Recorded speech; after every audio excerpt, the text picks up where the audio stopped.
अस्सलाम वालेकुम स्टूडेंट्स। पंजाब के इंजीनियरिंग के प्री इंजीनियरिंग के स्टूडेंट्स बहुत ज़्यादा गैर यकीनी सूरत हाल में थे। पहले यूटी लाहौर ने अपने एंटी टेस्ट का ऐलान किया और उन्होंने इस बात का ऐलान किया कि ये एंटी टेस्ट वर्चुअल यूनिवर्सिटी के सब कैंपसेस में होगा।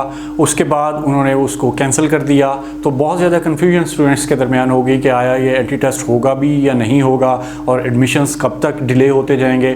तो बिल आखिर university of engineering and technology Lahore ने अपने एडमिशन्स का ऐलान कर दिया है। सरप्राइजिंगली ये एडमिशन्स एंटी टेस्ट के होने से पहले ही उन्होंने एडमिशन्स का ऐलान किया है, जो पिछले सालों में ये प्रैक्टिस नहीं थी।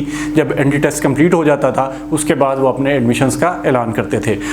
लेकिन आज यूटी लाहौर ने ये ऐलान किया है कि under graduate admissions BSc engineering के 1 जुलाई से स्टार्ट हो जाएंगे और 18 जुलाई रात 12 बजे तक ऑनलाइन रजिस्ट्रेशन हो सकेगी।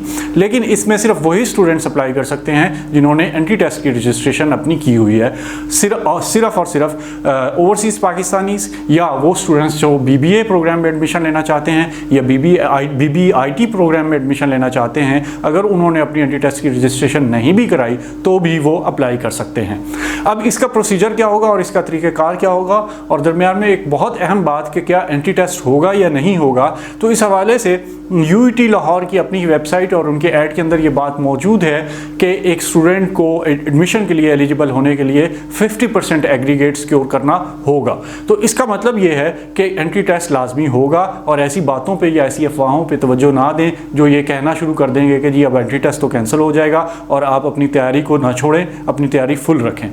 दूसरी अहम बात यह है कि ये इसका एडमिशन का प्रोसीजर क्या होगा। एडमिशन के लिए सबसे पहले आपको प्रॉस्पेक्टस लेनी होगी जो कि 1500 रुपये में हबीब बैंक लिमिटेड की ब्रांचेस से आपको मिल जाएगी। उस प्रॉस्पेक्टस के आखिरी पेज के अंदर वाले हिस्से पे एक कोड होगा, वो कोड आप एंटी टेस्ट एडमिशन्स की ऑनलाइन रजिस्ट्रेशन के लिए यूज़ करेंगे। इस बात का ख्याल रखें कि वो कोड सिर्फ एक बार ही आप इस्तेमाल कर सकते हैं। अगर आपने अपनी ऑनलाइन रजिस्ट्रेशन के अंदर कोई गलती कर दी तो वो कोड दोबारा काबिल इस्तेमाल नहीं होगा। एक और बहुत ही ख़तरनाक बात जो यूटी लाहौर ने अपने इस ऐड के अंदर मेंशन की है वो ये है कि अगर आपने अपनी कोई इन्फॉर्मेशन गलत वहाँ एंटर कर दी तो ना सिर्फ ये कि यूटी लाहौर में आपका एडमिशन कैंसिल हो जाएगा, बल्कि HEC की जितनी भी एफिलिएटेड यूनिवर्सिटीज़ हैं, HEC से रजिस्टर्ड यूनिवर्सिटीज़ हैं, उनमें से किसी भी यूनिवर्सिटी में आप अप्लाई करने के काबिल नहीं रहेंगे। आप ब्लैक लिस्ट हो जाएंगे, आपका करियर जो है और आपकी तालीम जो है वो स्टेक पे चली जाएगी। तो लिहाजा आप इस रजिस्ट्रेशन को बहुत सीरियसली लें और बहुत मुहतात तरीके से आप अपना फॉर्म जो है वो फिल करें। फॉर्म फिल करते वक्त एक बहुत और इम्पॉर्टेंट बात ये होती है कि प्रायोरिटी लिस्ट आपने फिल करनी होती है और बहुत से स्टूडेंट्स यहाँ पे बहुत बड़ी बड़ी गलतियाँ कर जाते हैं। मिसाल के तौर पे फर्स्ट प्रायोरिटी लिस्ट आपने अगर मैकेनिकल में आप टारगेट कर रहे हैं तो फर्स्ट पे वो मैकेनिकल रखेंगे, उसके बाद इलेक्ट्रिकल रखेंगे, उसके बाद सिविल रखेंगे और उसके बाद बाकी फील्ड्स को मेंशन करेंगे। लेकिन यहाँ एक बहुत अहम बात ये है कि इलेक्ट्रिकल की बहुत सी ब्रांचेस और हैं जिनका यूटी में मेरिट कम होता है, जैसे कि कंप्यूटर इंजीनियरिंग है। इसी तरह मैकेनिकल को अगर आप टारगेट कर रहे हैं तो उसमें आपके पास और बहुत सी फील्ड्स हैं, मैन्युफैक्चरिंग है, इंडस्ट्रियल मैन्युफैक्चरिंग है, मैकाट्रॉनिक्स है। तो अगर जिस फील्ड को आप टारगेट कर रहे हैं उससे रिलेटेड फील्ड्स को आप अपनी प्रायोरिटी लिस्ट में टॉप पे रखें ताकि आपका टारगेटेड प्रोग्राम आपको मिल सके। और ये यकीन रखें कि इनमें बहुत ज़्यादा डिफरेंस नहीं होता।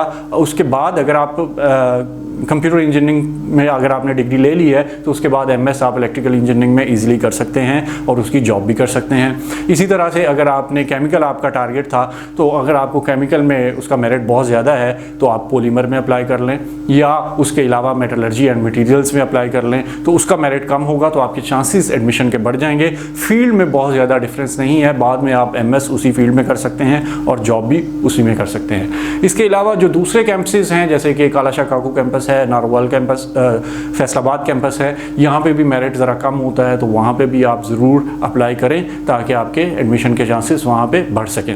एडमिशन के चांसेस को कैलकुलेट करने के लिए हमारी वेबसाइट eduvian.edu.pk पे यूटी लाहौर का मेरिट कैलकुलेटर मौजूद है, जो इनफैक्ट सिर्फ यूटी लाहौर का नहीं बल्कि पूरे पंजाब के जितने भी इंजीनियरिंग इंस्टीट्यूशंस हैं गवर्नमेंट सेक्टर के, उन सब के बारे में आपको बताएगा। अगर आप अपने मार्क्स वहाँ पर एंटर कर दें और expected marks in entry test enter कर दें तो आपको वो तमाम गवर्नमेंट सेक्टर इंस्टीट्यूशंस पंजाब के जहां आपका एडमिशन हो सकता है विद प्रोग्राम नेम आपके सामने आ जाएंगे। तो आप वहां से अपनी प्रायोरिटी लिस्ट को फिल करते वक्त वहां से हेल्प ज़रूर लें।